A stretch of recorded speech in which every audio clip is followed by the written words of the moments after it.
Welcome to National Parks Traveler, where we explore the national parks and the issues that involve them. If you want a bang for your buck, especially when it comes to American history, you can't beat the offerings of the National Park Service found in the state of New York. There are more than 20 Park Service units there, ranging from the Women's Rights National Historical Park in western New York to Sagamore Hill National Historic Site on Long Island. This is Kurt Repenchek, your host at the National Parks Traveler. Today we're going to delve into some of New York's Revolutionary War history with an audio trip to Saratoga National Historical Park. The Traveler's Lynn Riddick caught up with park ranger and military historian Eric Schnitzer, who explains what happened there and why it's significant. The Grand Teton National Park Foundation is a private, nonprofit organization that supports projects that protect and enhance Grand Teton National Park's cultural, historic, and natural resources. By funding initiatives that go beyond what the National Park Service could accomplish on its own, Foundation donors improve the visitor experience and provide benefits to the national park system for decades to come. See their successes at gtnpf.org. Washington State is graced with 3 spectacular national parks, each different and special in their own unique ways. As the official nonprofit partner and the only philanthropic organization dedicated exclusively to supporting these parks through charitable contributions, Washington's National Park Fund has a mission to raise private support to deepen everyone's love for, understanding of, and experiences in Mount Rainier, North Cascades, and Olympic National Parks. Share your passion for these parks at wnpf.org. The beauty of lifelong membership with Interior Federal Credit Union is that we are here for you forever to handle any financial needs that life throws your way. Car loans, home repairs, investment accounts, trust accounts for the family. 99% of our members never visit a branch because of our 4.8 star rated mobile app. Make sure you share the gift of membership with your family.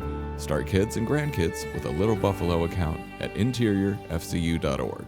Federally insured by NCUA.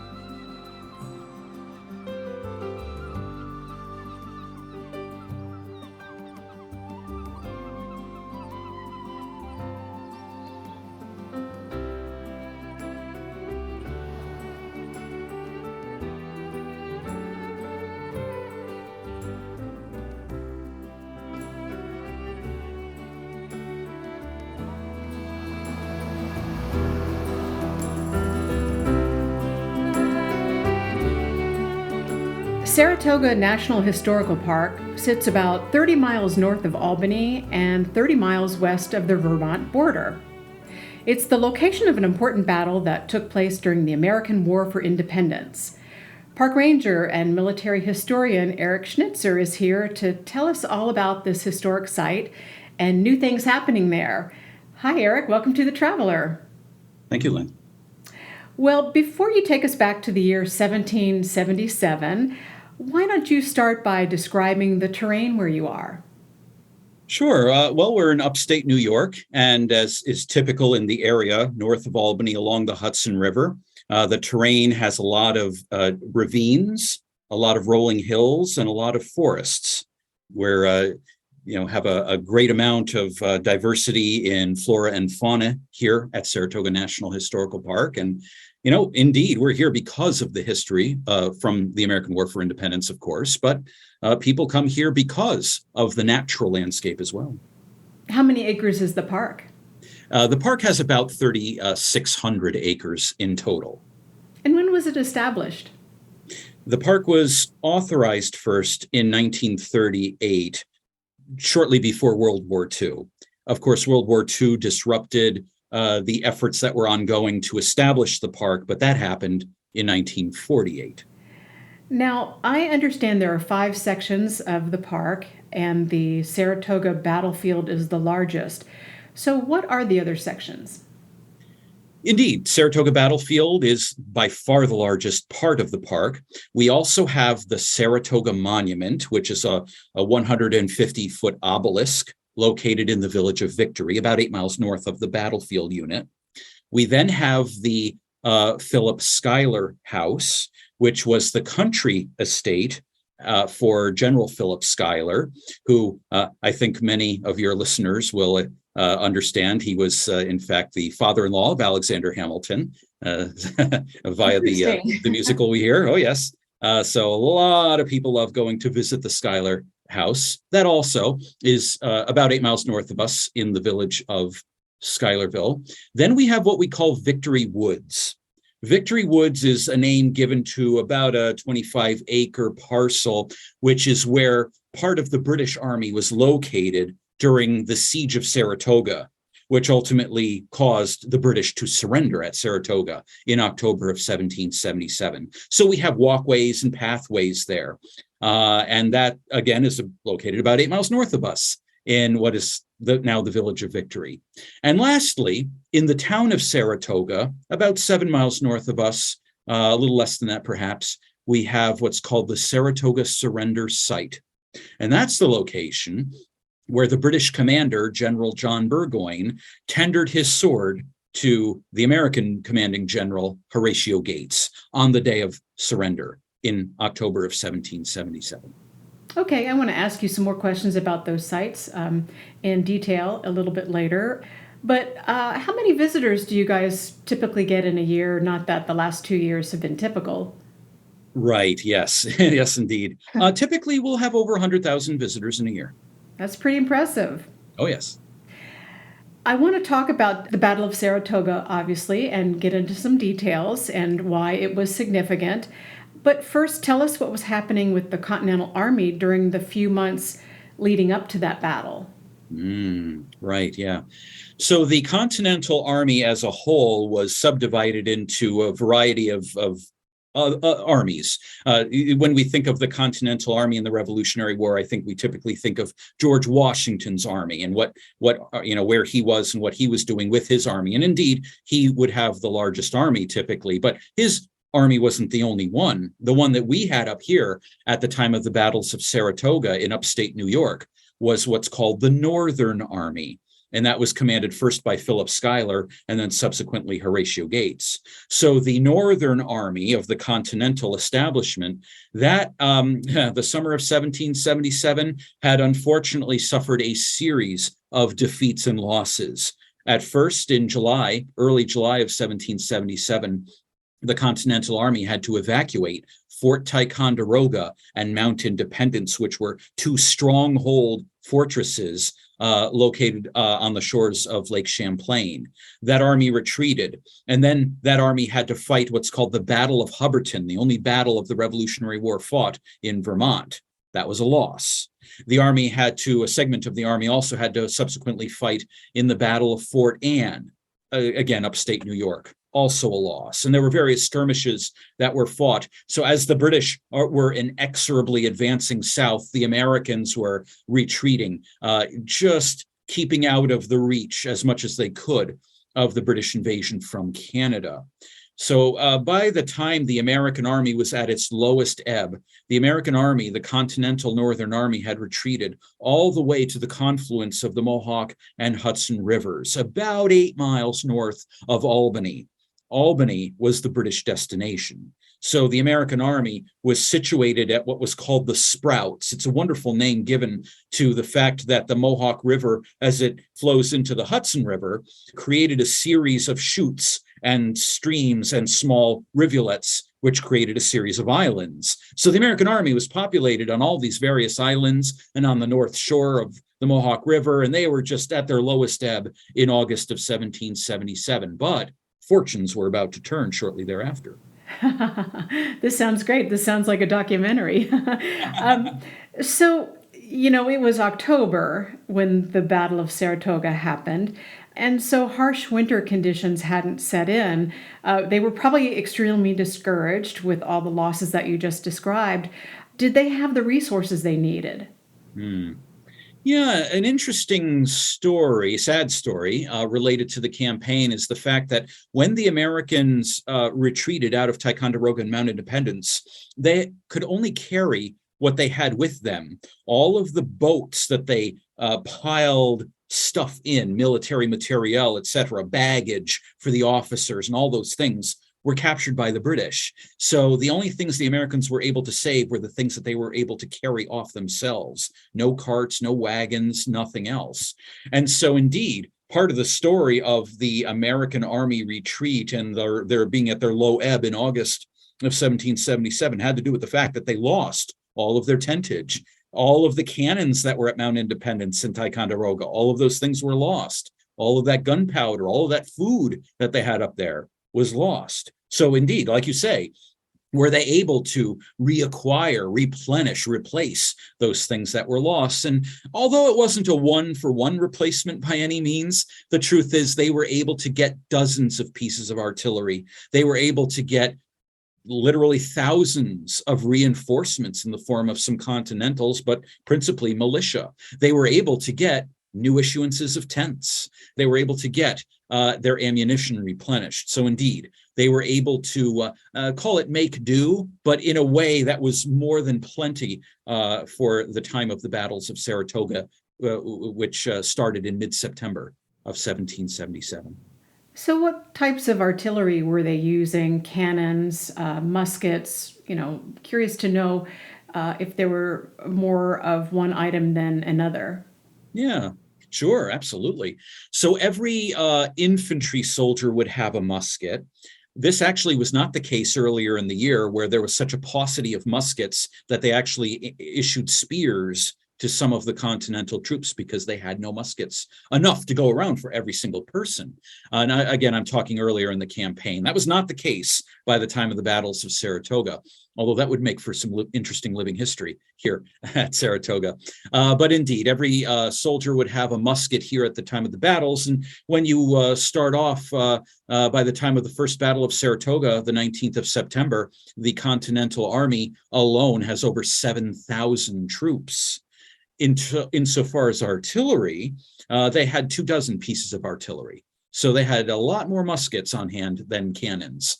Now, mind you, they had left behind at Ticonderoga and Mount Independence over 100 pieces of artillery. So the artillery they had by the time of the battles of Saratoga in early fall, was a scant reflection of what they had had previously that they had to that they couldn't carry off during the retreat. But regardless, it was enough to beat the British here in the battles. So at what point was the decision made to fight right there in Saratoga? And talk a little bit more about how well the British were established in the area. Were they on both sides of the Hudson? You mentioned Vermont. Curious to know how long they were established there and how many soldiers that they had bivouacked there. So basically, the month of August was a very important month. And although the Corps, the Northern Army, the Continental Army, was at that location I mentioned earlier, the Sprouts, the confluence of the Mohawk and Hudson rivers, they were digging in.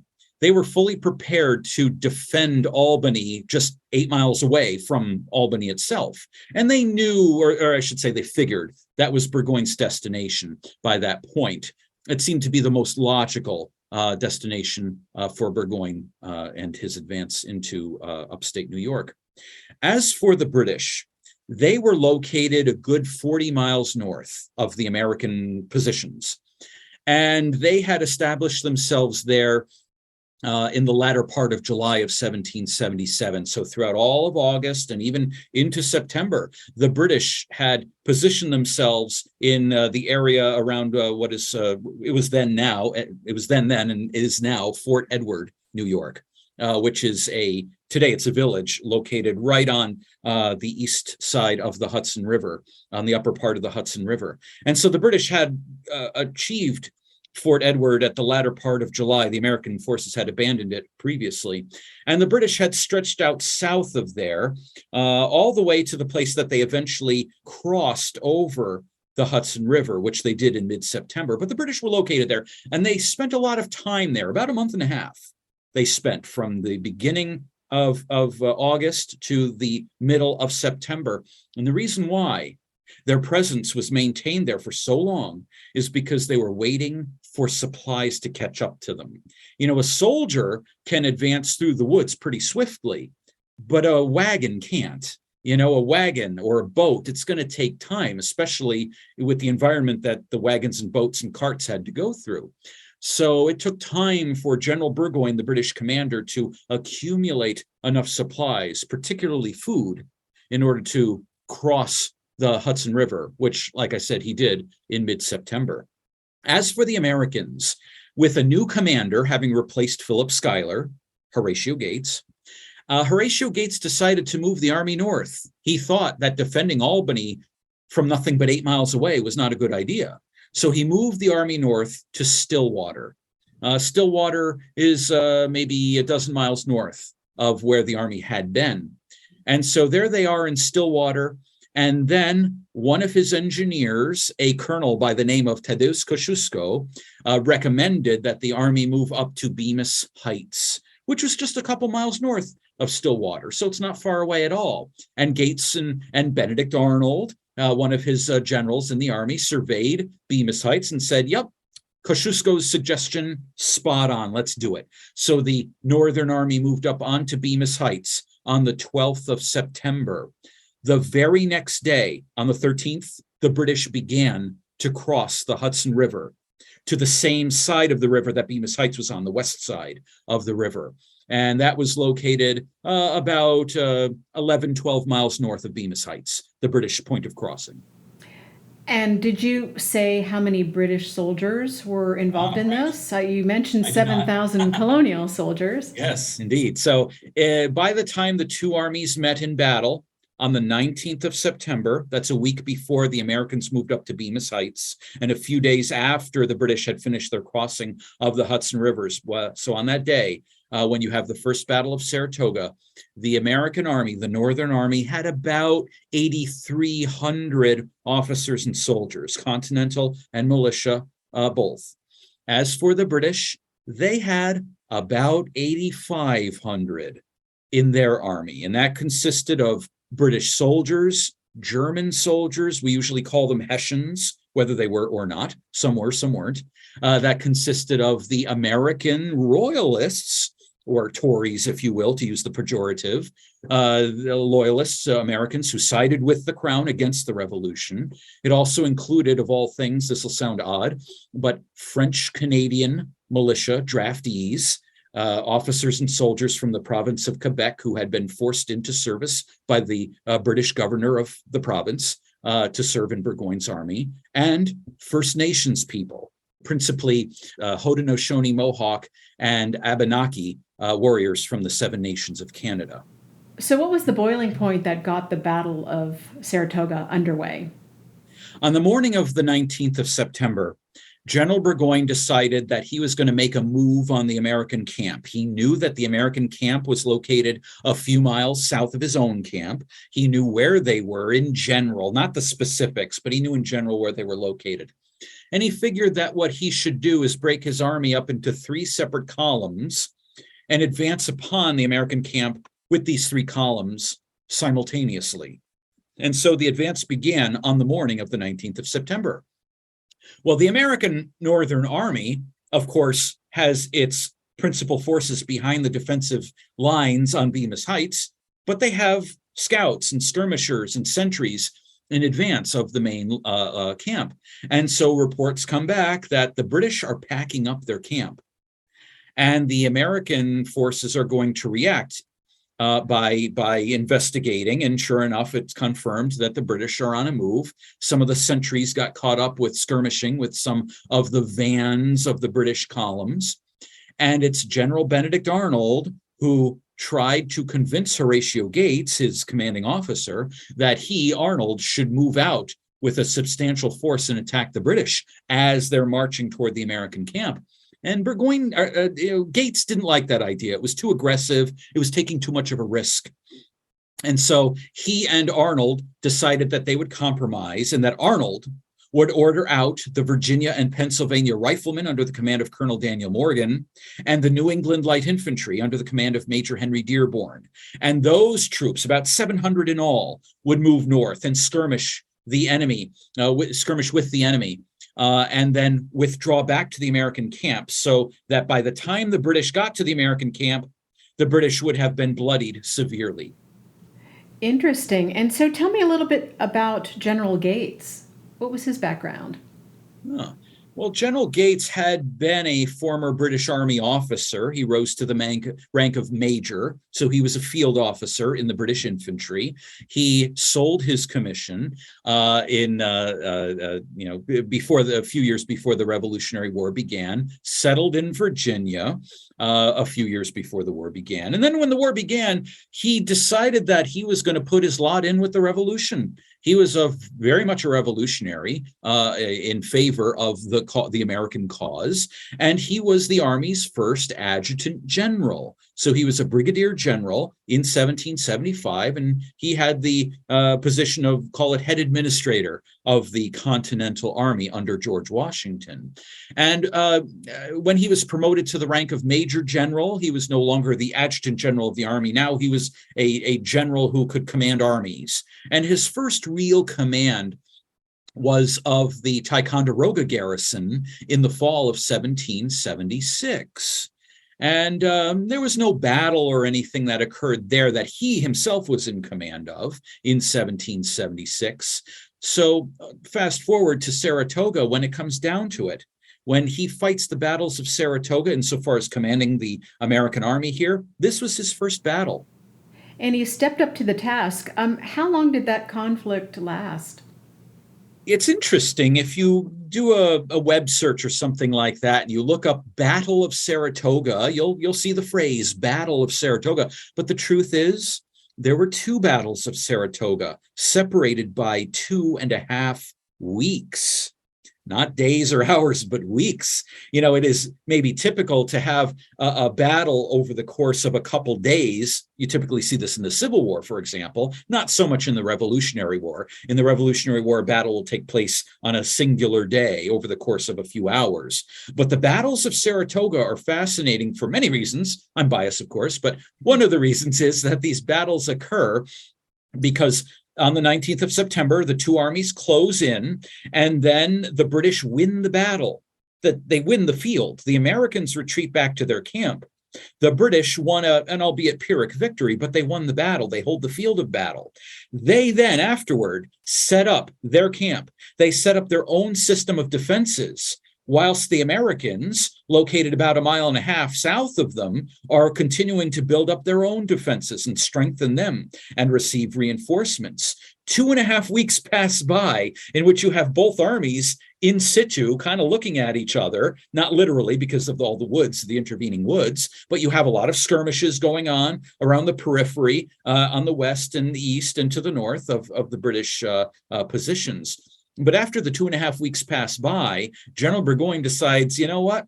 I got to do something because it doesn't appear that waiting here any longer is giving me any advantage. I got to make a move. And so on the 7th of October, General Burgoyne decides to make his move. And that was the day of the second battle of Saratoga, the 7th of October. It was a decisive American victory. How long did that battle last? The battle itself was a few hours. Oh, that's short. Oh, yeah, it was. It was a short battle. The battle proper began at about 4 o'clock and it ended at about 7 o'clock. And it was, like I said, a decisive American victory. The American forces, led by General Benedict Arnold, were able to capture part of the British camp, and the British suffered tremendous casualties, over 600 killed, captured, and wounded in that battle, compared to the American losses, which were about 150. Tell me about the surrender. Describe that for me. Sure. Well, if I may, we have the second battle of Saratoga ended, a huge British loss. The next day, the British begin to retreat. And they retreat about 8 miles north of us, all the way to what is now called the village of Schuylerville. In the 18th century, it was called Saratoga. And so the American army under Horatio Gates's command pursues Burgoyne and surrounds Burgoyne. And there's a couple of days of a siege that takes place. And after this takes place, Burgoyne decides that he needs to sue for peace. He recognizes that there's absolutely no way he can get to Albany. There's no way he can continue his retreat because his retreat path has been cut off, and he's running very low on provisions. So he sues for peace, and then there's a couple of days of negotiations for what comes to be called eventually the Convention of Saratoga. And this is agreed to, these terms, these surrender terms are agreed to by both Gates and Burgoyne on the 16th of October. The following day, General Burgoyne surrenders his army. And this is so significant because it marks the first time in world history that a British army ever surrendered. A British army had never surrendered before. It's hard to believe that they would have given up at that point, that particular part of the country. Yeah, for the British, they tried to quell the rebellion in upstate New York. They thought there would be a lot of American royalist support, which was rather tacit in comparison to what they expected. And they expected that the Northern Army would easily dissipate in the various battles and skirmishes that were fought. And as it was, the British were wrong on both counts. And in the end, they had no choice to surrender, particularly because they were outnumbered almost 3-1 and running so low on rations that when Burgoyne signed his name on the Convention of Saratoga on the 16th of October, unfortunately for him, he had only enough rations to last out until the 20th. This is Lynn Riddick with Eric Schnitzer at Saratoga National Historical Park, and we'll be back with more after this short break. The Yosemite Conservancy helps visitors connect with Yosemite through adventures, volunteering, and the arts. It's the only nonprofit dedicated to supporting Yosemite National Park and funds grants to improve trails, restore habitat, protect wildlife, and inspire the next generation of nature lovers. Learn more at yosemite.org. Full of stunning photography and thought-provoking reads, Smoky's Life is a biannual magazine produced by Great Smoky Mountains Association. Members receive it free of charge each spring and fall, and it is available for purchase in retail stores throughout Great Smoky Mountains National Park and online at smokiesinformation.org. Acadia National Park is one of the 10 most popular national parks in the United States. It is also one of the smallest and most vulnerable. That is why Friends of Acadia exists. Friends of Acadia is an independent organization of passionate people inspiring those who love this magnificent park to make a real and lasting difference for Acadia. You can make a difference at friendsofacadia.org. The Blue Ridge Parkway Foundation is the primary nonprofit fundraising partner for the Blue Ridge Parkway.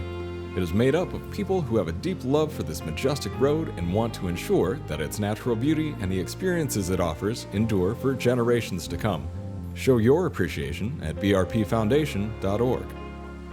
The Everglades Foundation, the only organization whose sole mission is to restore and protect America's Everglades. Learn more at evergladesfoundation.org.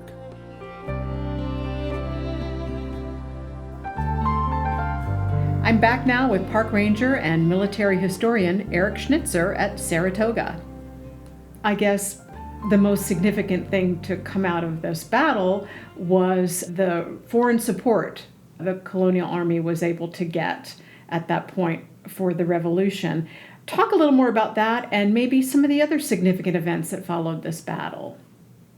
One of my favorite lines is that once word of Burgoyne's surrender at Saratoga reached our ministers in France, particularly Benjamin Franklin, and word spread throughout Europe about this great victory at Saratoga, Ben Franklin, along with Silas Deane and Arthur Lee, wrote a report to Congress and in December of 1777, and they stated that the victory over Burgoyne at Saratoga is being marked in France as if it had been a French victory performed by their own troops over their ancient enemy. Now, of course, England, i.e. Britain. And the French, as you can imagine, were elated over this first ever British Army surrender in world history. This led to being the biggest piece of the puzzle in trying to confirm the thing that we had sought most of all diplomatically, which was the Franco-American alliance. The Franco-American alliance was now a shoo-in, and indeed, King Louis approved of it, and his ministers signed off on it, along with our ministers in France in February of 1778. And so when this occurred, we now had a military and commercial alliance with France and official French recognition of the existence of the United States of America. France was the first European power to do so. And with this Franco-American alliance, aside from the commercial aspects, you now had the military alliance, right? So the French were able to send over an army and some part of their navy in 1778 to try to help us oust the British out of Rhode Island, because the British had a large presence in Rhode Island, which they had since 1776. And unfortunately, the Battle of Rhode Island, which was a joint Franco-American effort, resulted in a disaster. It was a disaster for us.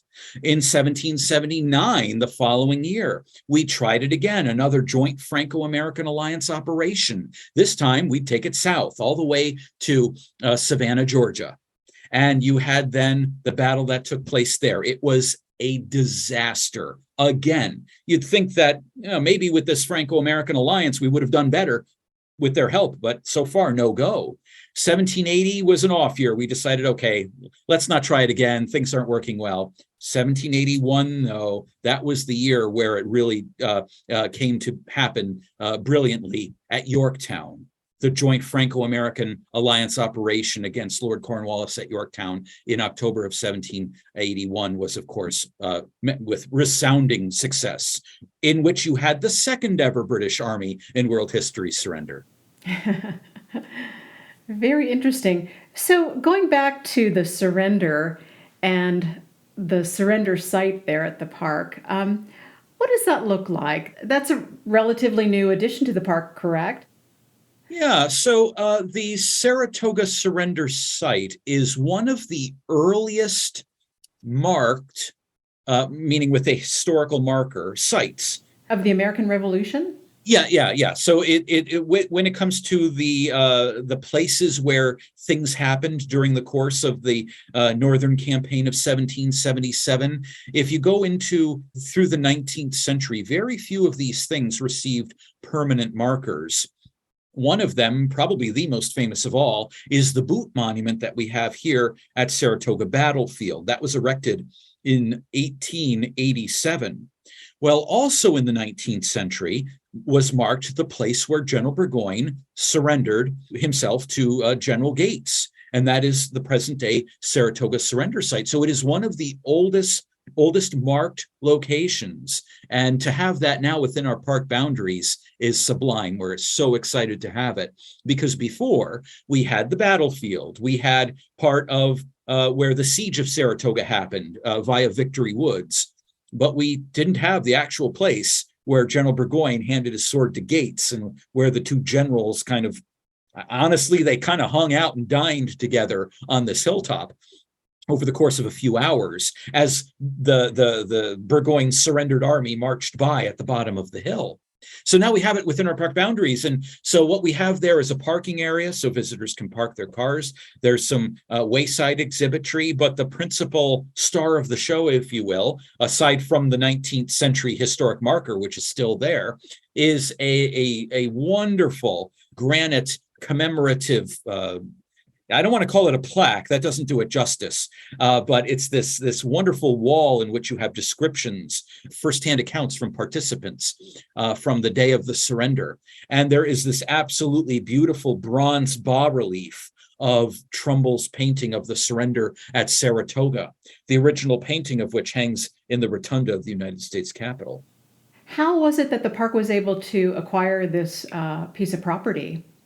Well, it's a story that I don't know if I'm adequate to the task to explain the details of, but it was through partnerships, governmental from the state, as well as private entity partnerships that all came together, recognized the importance of this site, and they all worked together to make it happen. Eventually, it took years. It wasn't just an overnight thing. It didn't take a year. It took many years, and here we are. We're able to enjoy it. Yeah, it seems like a very important component of telling the story of the Battle of Saratoga. It's essential. It is truly the bookend. It's the epilogue to the battles of Saratoga. I'd like to point out it's kind of obvious. I already mentioned it, right? But when Saratoga as a historical event was commemorated by the U.S. government in the early 19th century via their purchase of the John Trumbull painting, it wasn't the battles of Saratoga that Trumbull had painted. It was the surrender at Saratoga. And the scene, albeit very romanticized, that he painted was exemplified by General Burgoyne handing his sword over to Gates. And that finally is within our park boundaries, thanks to this multi-partnership effort. Well, let me ask you, any archaeological digs happening there in the park?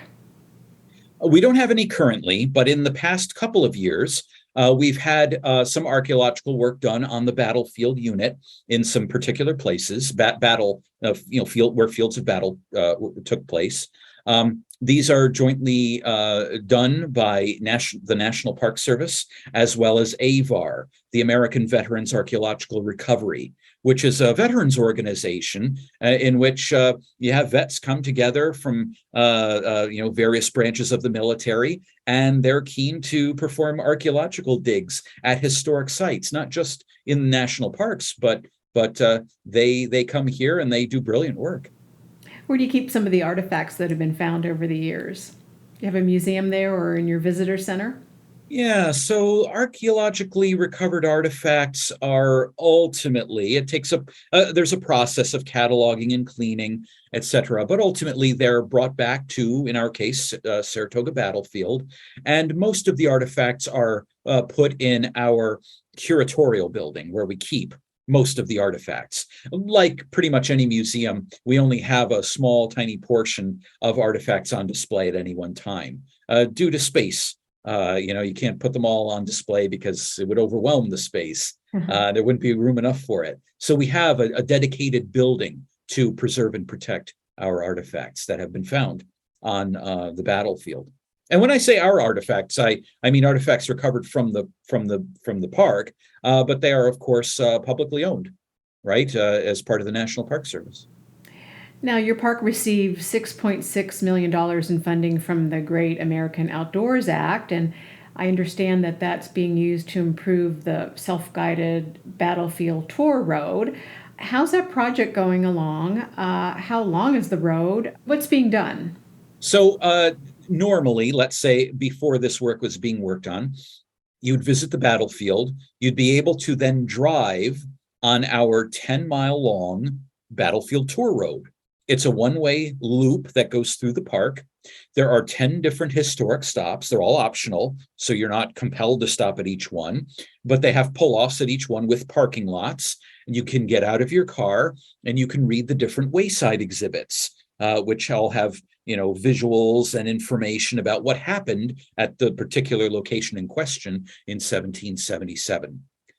Each one of these tour stops also have walking paths, and some of them are pretty complicated, the walking paths, and pretty extensive. Unfortunately, over the decades, and I do mean decades, a lot of the infrastructure has been literally crumbling. There are sinkholes, there are crumbled areas of the pavement, there are areas where there's some slumping, there were areas where it was just like I said, in very, very rough shape. Also, most of the tour stops, the pathways, were not ADA compliant.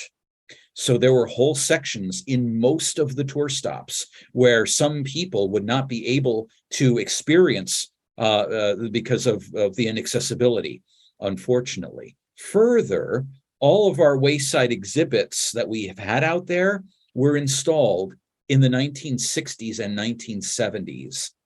So they're rather old and in need of replacing, and not just replacing in kind, but in need of updating. So how's the project going along? Great. It's multi-year. So, insofar as work on the wayside exhibits and working on and making new ones with new visuals and new text and everything else, that's been ongoing for years. The planning for the actual physical construction has been going on for years. The actual work is finally done starting this year. They began in the spring, And the work being done, I go out there once in a while to see the work being done. It's phenomenal. They're rerouting some of those pathways to make them all accessible for all visitors to see. They are getting rid of all of those sinkholes and slumping areas. And of course, all of the old crumbling asphalt has been removed and they're repaving it.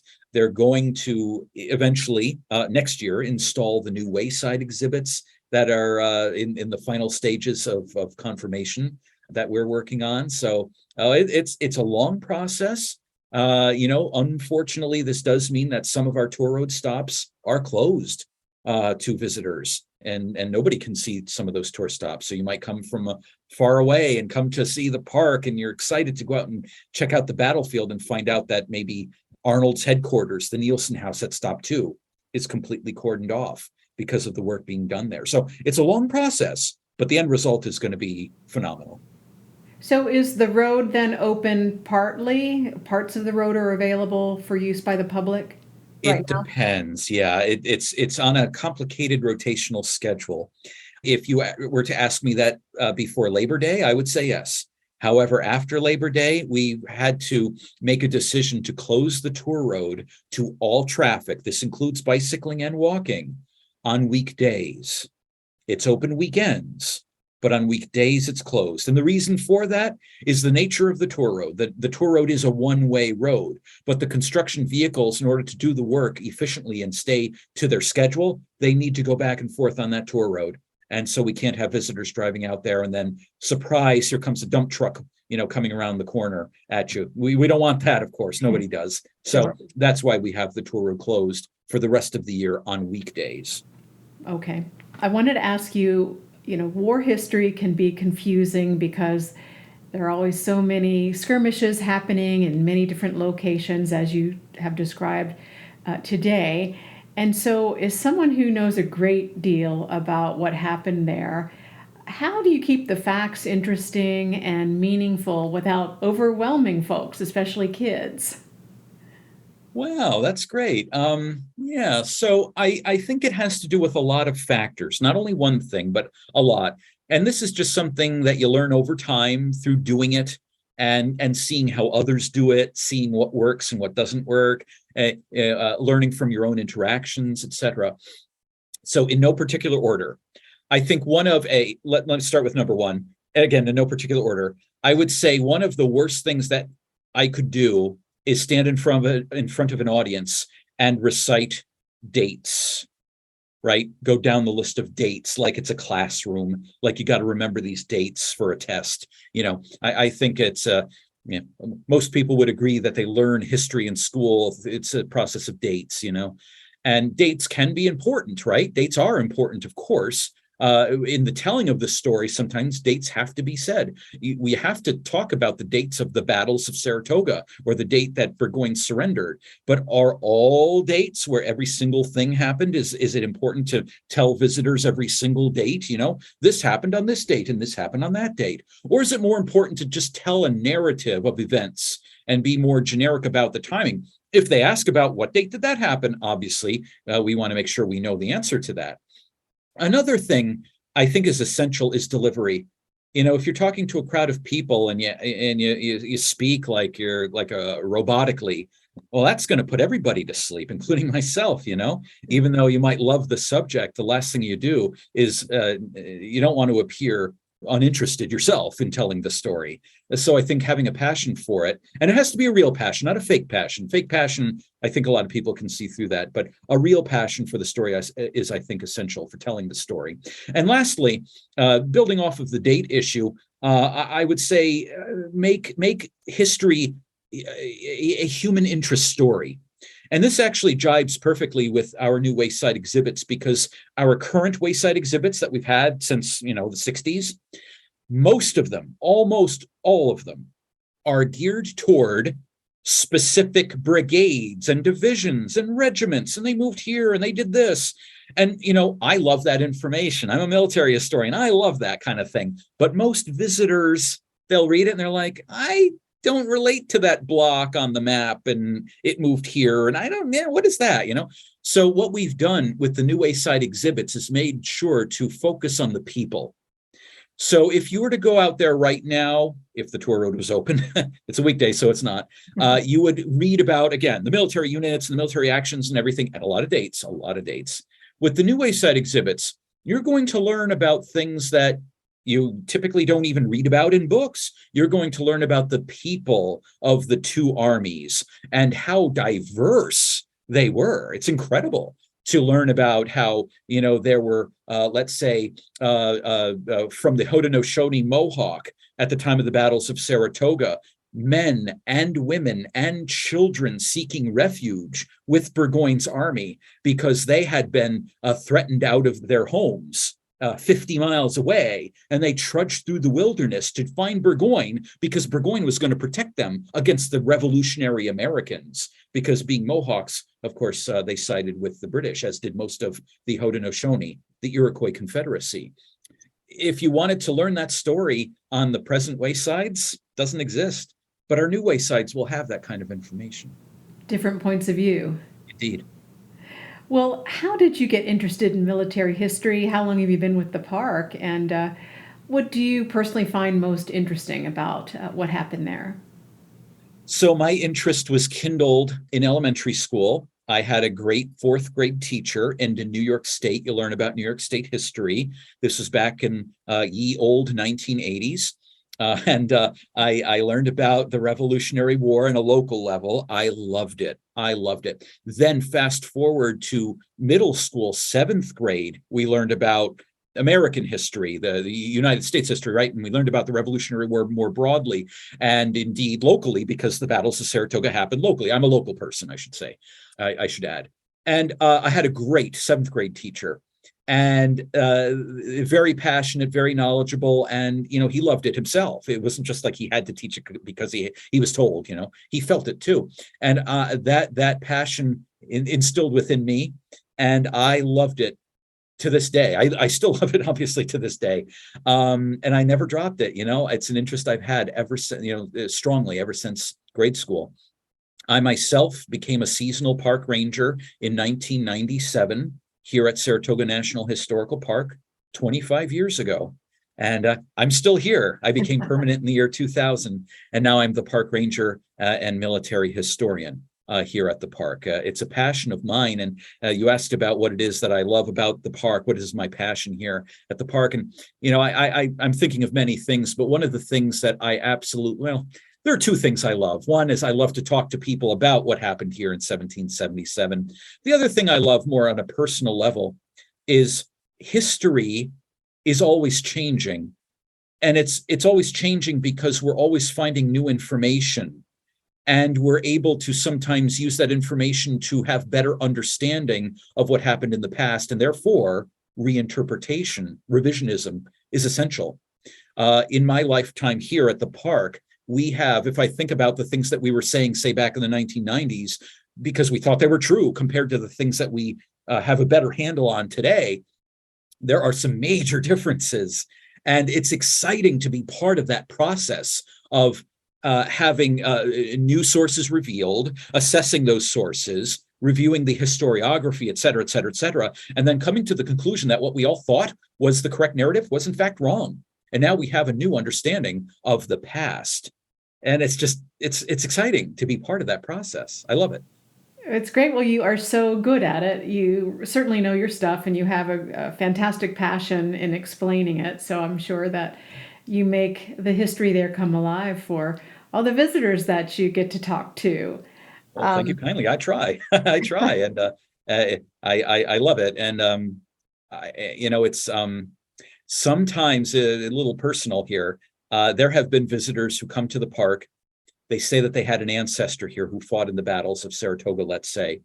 And because of my position and because of my, if I may, expertise in the military history of the American War for Independence, I am able to present them with a picture of, let's say, a muster roll with their ancestor's name on it, something that it's almost a guarantee they'd never seen before, because genealogists don't typically get to that level. They'll find secondary sources which will refer to their ancestor's service, but not the actual documentation. So showing it to them, some people have cried over it, tears of joy, being able to see that. And that is so affecting to me as well, to see them feel it, so personally. I love it. It's just a wonderful time an experience to have. Well, Eric, thanks a lot for your time today. It's been really interesting to learn about the park and its history, and you really brought it to life. And we wish you the best on completing your maintenance items there and getting that Battlefield Road back open. Thank you, Lynn, so much. I really appreciate the interview, and thank you for reaching out to us at Saratoga National Historical Park. We're very grateful. Thank you. That's our show for this week. We hope you enjoyed it. There is so much American Revolution history preserved and interpreted in the National Park System. With the 250th anniversary of the nation not too far off, it's not too early to get some of these parks on your to-do list. Next week, I sit down with Chris Wilhelm, author of From Swamp to Wetland, The Creation of Everglades National Park, to discuss how the park came to be and the challenges it continues to face. For The Traveler, this is Kurt Rappencheck. See you in the parks. The composers and musicians at Orange Tree Productions have created a unique collection known as the National Park Series that has grown to include more than 30 CD titles. Composed against the backdrop of a park's sounds of nature, these musical scores will connect you with these beautiful places and take you there, at least in your mind. This collection is the #1 selling National Park audio series in the world and provides the background music for National Parks Travelers podcasts. Visit them at orangetreeproductions.com. Editing and production work for the National Parks Traveler podcast is done by Splitbeard Productions. You can learn more about us at splitbeardproductions.com. National Parks Traveler is a 501c3 nonprofit media organization that provides daily editorial coverage of national parks and protected areas. Traveler's coverage is made possible by reader and listener donations. Visit nationalparkstraveler.org.